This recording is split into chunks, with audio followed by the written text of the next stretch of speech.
sale positivo para Salmonella Typhi, chunté el diagnóstico, no tengo ningún problema. ¿Está claro? En tercer lugar, existe una alta prevalencia de títulos para Salmonella Typhi en la población del Perú, ¿no? Todos en algún momento hemos ido al kiosco, ¿no? Comemos algo de MP cuando salimos afuera, ¿no? Ah, qué rico está la empanadita, ¿no? Qué rica está la mostaza, ¿no? Pero tú no sabes que el que ha ido a venderla pues no ha ido al baño 10 veces, ¿no? De repente está con diarrea, tú no sabes. Entonces, ¿qué sucede? Tenemos alta prevalencia para hacer Salmonella Typhi. Entonces, ¿qué pasa? De repente acá el doctor, yo le tomo un tífico O, me sale 1 en 320. De repente a la doctora que está adelante le tomo un tífico O, me sale 1 en 80. ¿Estamos? Pero ellos están afebriles, no tienen un hígado grande. Conclusión, simplemente tienen un título elevado de exposición a Salmonella Typhi. Pero ¿qué pasa? Si yo tengo un paciente con un título elevado, tiene fiebre, tiene un hígado grande o un vaso grande, esa es una fiebre tifoidea. Salvo, claro, obviamente tengo que descartar que no sea brucelosis, tengo que descartar que no sea una tuberculosis, etc. Tengo que estar bien seguro, ¿está claro? Entonces eso es importante tener en cuenta. Entonces, ¿qué pasa? Nosotros cuando evaluamos un proceso infeccioso, lo ideal es dividirlo por síndromes. Tengo un síndrome febril, tengo un síndrome del RES, es decir, hay afectación del sistema retículo endotelial, que usualmente es por una infección bacteriana. El ejemplo típico, Salmonella Typhi. Entonces, si hay afectación del RES, tendré hígado, tendré el vaso aumentado de tamaño y voy a tener adenopatías, voy a tener linfadenopatías. Fíjense todas las causas que me van a producir un proceso infeccioso generalizado. Fíjense que acá el hígado y el vaso están aumentados de tamaño. Va a haber ganglios. ¿Estamos? Por ejemplo, una hepatitis viral B aguda me puede dar un hígado grande, puedo estar con fiebre, puedo hacer rash, y encima puedo tener ganglios, ¿no? Y si uno no ha leído bien, uno se puede confundir y dice, no, es otra cosa. Puede ser una hepatitis viral B, tranquilamente. ¿Estamos? Una mononucleosis infecciosa. La mononucleosis infecciosa se puede comportar dentro del contexto de un síndrome de mononucleosis light. ¿Cómo es un síndrome de mononucleosis light? Es un paciente que tiene fiebre, dolor de garganta, fiebre, faringitis, dolor de garganta y puede tener rash. Eso es el síndrome de mononucleosis light. ¿Cuáles son las causas? A la cabeza, mononucleosis infecciosa por Epstein-Barr virus. En segundo lugar, toxoplasmosis. En tercer lugar, infección aguda por VIH, ¿no? Infección por citomegalovirus. Podría entrar también rubiola, ¿no? En el diagnóstico diferencial. Como ustedes ven en el cuadro también tenemos que pensar en el tema de sífilis. Sífilis secundaria es una condición muy frecuente que vemos en la consulta. Fíjense, tenemos un paciente con una úlcera genital, el examen BDRL salió el título 1 en 32, pero no recibe tratamiento. Pasó 4 semanas, el paciente comienza a tener fiebre, escalofríos, tiene un hígado grande y comienza a hacer rash en las palmas de las manos y en las palmas de los pies, ¿no? El primer diagnóstico es secundarismo luético, sífilis secundaria. Recordar que eso puede ir paralelamente con una sífilis terciaria. Entonces hay que evaluar bien neurológicamente y ver si hay la necesidad de hacer una punción lumbar para descartar una sífilis del sistema nervioso central. Si este caso fuera un paciente con VIH, es más fácil. De frente le hacemos la punción lumbar. ¿Por qué? Porque menos del 5% tienen más chance de hacer afectación del sistema nervioso central por el treponema pálido. O sea, si yo tengo una sífilis en un VIH, el treponema pálido pasa en menos de un 5% y afecta al sistema nervioso central. ¿Está bien? Entonces, eso es importante también tener en cuenta. O sea, yo debo pensar todas esas posibilidades. Justo se corrió solito, pero vamos.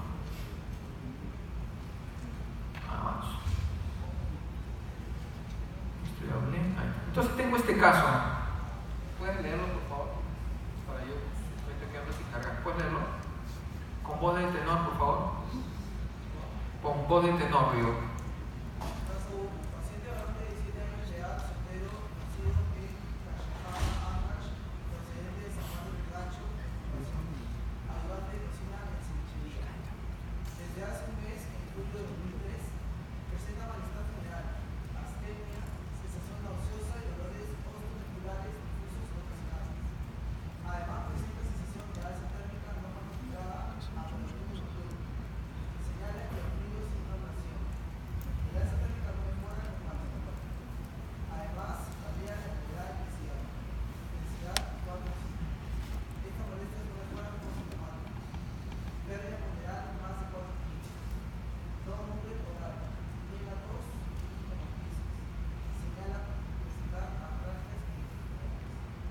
Entonces, cuando nosotros analizamos una historia clínica, lo que a nosotros nos interesa es determinar el antecedente epidemiológico, ¿no? Este paciente viene de Cachapampa, Ancash, ¿no? ¿Cómo se llama? Esta es una zona que pertenece a Ancash y que está a 8 horas de Chimbote, que hay que entrar, y está por detrás de la Cordillera Negra, ¿no? Esa zona puede ser endémica de algunas condiciones, por ejemplo, como enfermedad de Carrión. Si el paciente procede de San Juan de Lurigancho, tiene derecho a estar con tifoidea o tener por lo menos exposición a salmonela, etc., ¿no? Y encima, para cómo el mal es ayudante de cocina y cevichería, imagínense. Entonces, ¿puedes leer esta parte, por favor? Un poquito más alto, voy a agradecer. Gracias.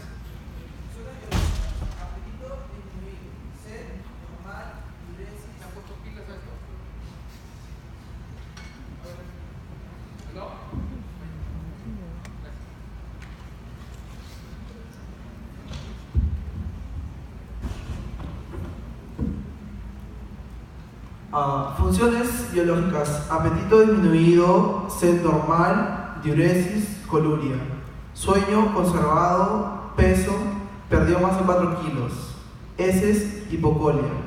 Antecedente: hace 3 meses viaje a Colcap, a 5 horas de Chimbote, Ancash.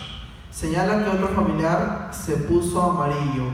Señala que hay roedores en ese lugar. No historia de viajes a Ceja de Selva, Cusco, Amazonas. Niega historia de hepatitis. Primera relación sexual a los 15 años. No contacto con hombres que tienen sexo con hombres y transexuales. Trabajadores sexuales. Trabajadores sexuales. Niega uso de condón. Niega historia de contacto tuberculoso, ingiere alimentos de la calle, no señala historia de fiebre tifoidea y de brucelosis. ¿Sabes qué es condón? ¿Sabes qué es condón?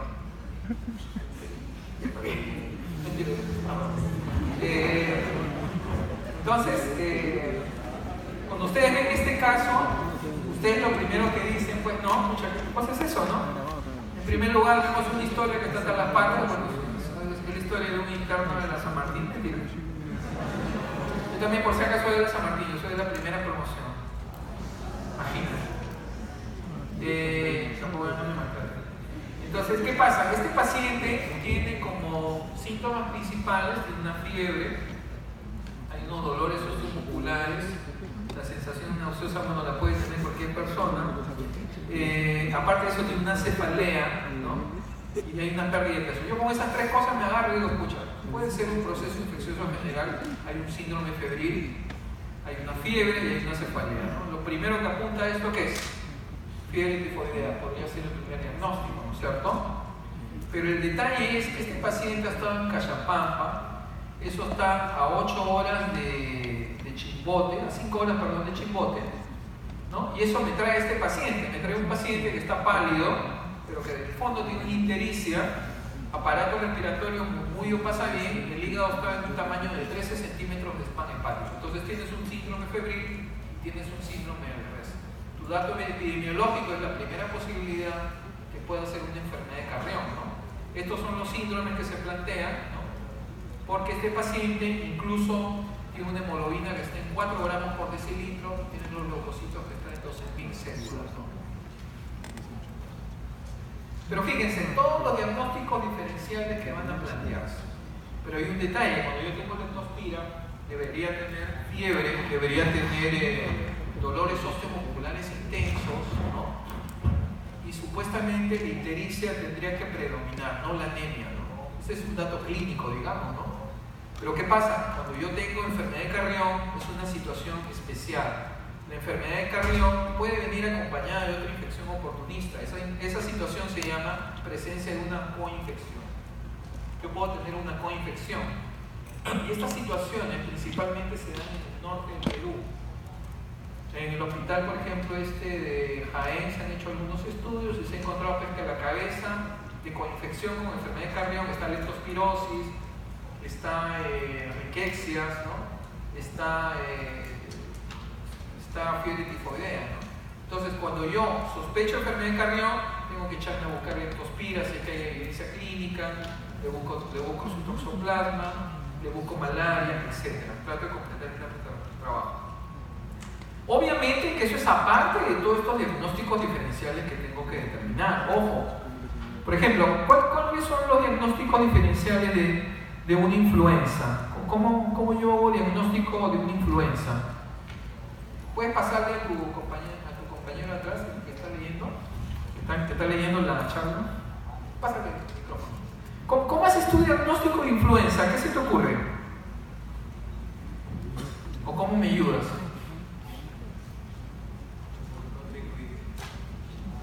Cuando nosotros tuvimos el brote de influenza, teníamos pacientes que venían con fiebre, escalofríos, cefalea y mialgia. Si tú analizas esos 4 síntomas, tranquilamente tú dirías, pucha, es una fiebre tifoidea, ¿no es cierto? Pero aparte de eso, el paciente venía con rinorrea y un montón de odinofagia, ¿no? Venía con moco, congestión nasal, venía con decaimiento, malestar. Entonces tú fuertemente sospechabas que sea una influenza, porque tenía tos, fiebre, tenía rinorrea, ¿no es cierto? Obviamente que si era un niño, a veces se podría acompañar eso de diarrea, náuseas y vómitos, que también lo hemos visto. Pero obviamente en ese momento sí, le hace su hisopado y se puede mandar esa muestra para que le haga un PCR para búsqueda de influenza tipo A, ¿no? Esa es un poco la idea, ¿está bien? Entonces, nuevamente, ¿no? El diagnóstico diferencial es importante. ¿Y por qué no una hepatitis B? A ver, pásasela a tu amiga al costadito que está ahí. La que ha venido... Ahí, sí. La que ha venido de negro. Ustedes. ¿Cómo diagnosticas una hepatitis B? Tú ya llegó micro, ¿no es cierto? Tienes una idea. Ya estás en el hospital también rotando. Ya habrás visto varias hepatitis B.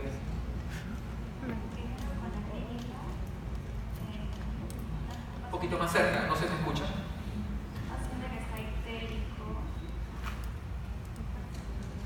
Y después con... Pero ¿cómo es la clínica? O sea, el paciente tiene fiebre, la fiebre cae y ¡flac! De pronto se pone amarillo, ¿no? Esa es la clínica, ¿no es cierto? ¿O no?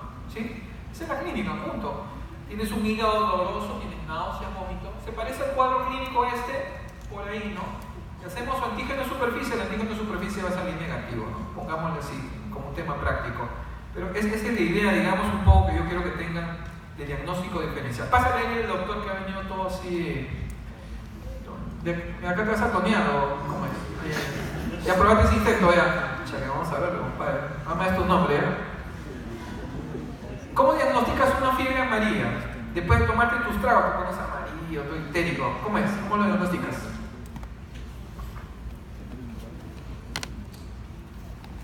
Usualmente son pacientes que van a venir de una zona endémica, son pacientes que vienen con fiebre, vienen histéricos, muchos de ellos van a tener vómito negro, van a tener inestabilidad hemodinámica, esos pacientes tienen que meterlos a una UCI, ¿está bien? Muchos de ellos vienen de San Martín, vienen de la zona de Lamas, ahora último ha habido casos creo en Chanchamayo, también de fiebre amarilla.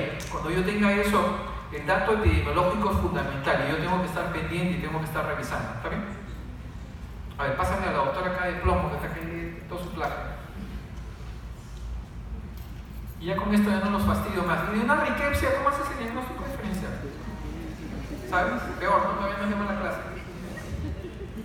Debe haber fiebre, debe haber un hígado grande, debe haber rash y la lesión típica es una vasculitis, ¿no? Dependiendo de qué tipo de riquepsia sea, el paciente, por ejemplo, la fiebre de las montañas rocosas puede producir una vasculitis, tanto pulmonar, tanto en el riñón, ¿no? Y eso al final produce falla hepática, falla renal y el paciente muere, ¿no? Acá en el Perú tenemos el tifus murino, pero también tenemos fiebre de las montañas rocosas en Amazonas. En Amazonas tenemos todos, un sitio excelente para conocer. Yo la próxima les voy a poner fotos, ¿no? Para que vean. Muy bien. Entonces, al final el diagnóstico fue una enfermedad de Carrión, tuvo una gota gruesa, un frotis con presencia de formas cocobacilares de enfermedad de Carrión, tenía un hígado, un vaso grande, tenía una anemia hemolítica. Este paciente no estaba somnoliento, pero digamos esos son criterios de mal pronóstico, cuando hay derrame pericárdico, cuando hay sonolencia, cuando hay hiponatremia, son criterios de mal pronóstico, cuando a veces tú dices, uy, el paciente se me puede morir. Caso 2, ¿puedes leerlo por favor? Pásasela a tu amiga. ¿Tienes buena voz tú o no? ¿Has almorzado? No. Sí. Yo no he almorzado, pues. A ver, vamos, léelo por favor. Varón de 34 años procedente de Campo Redondo, al norte del Perú, Amazonas, con fiebre, cefalea difusa, escalofríos, malestar general y epistaxis desde hace 10 días. Febril, ¿Mal estado general? malestar general, deshidratado, ictérico, palidez marcada, hepatosplenomegalia, presencia de rales difuso en ambos campos pulmonares, soplo sistólico funcional 2 de 6. ¿Cuál es tu comentario hasta acá? A tu compañera del costado, ¿qué opinas? Ella que está mirando ahí la información. Oye, apúrate, yo tengo que ir al cine. Estamos whatsappeando. Puede ser hepatitis. Puede ser hepatitis, ¿ok? ¿Otro diagnóstico? ¿Cómo te llamas tú? Silvia. Cindy, chequeate todos esos diagnósticos, salvo ese vómito que está mal puesto, no sé por qué lo puse, porque estaba con sueño. Chequeate todos esos diagnósticos y juega con esos diagnósticos. Ahí le agregas enfermedad cardíaca, vas a hacer una trome, te voy a avisar. Ya vas a ser infectóloga. ¿Qué más observas acá? ¿Qué te llama la atención dentro de los síntomas? ¿Qué síntomas te llaman la atención? Fíjate, fiebre, cefalea, tienes epistaxis, ¿no? O sea que está sangrando, de repente hay un síndrome febril, de repente hay un trastorno en la coagulación, no lo sé. Y abajo, en el examen físico, a ver, pásale el micrófono a tu amiga atrás, que creo que está en shock, ¿verdad? El examen físico, ¿qué te parece, madrecita? ¿Cómo te llamas? Diana. ¿Ah? Diana. Diana, ok. Yo me llamo Polo, ¿qué tal? Sí. Esta hora me está dando sueños, así que no te Está ictérico, presenta palidez. Keiko, ¿qué tiene el Keiko acá? ¿Fuerza popular? ¿No? La valoración. ¿Keiko? Ictérico. Ah, ictérico. Además tiene una palidez marcada. Ya, ¿cuáles son los síntomas principales que te llaman la atención? Te pongo la foto del paciente, ¿qué te parece?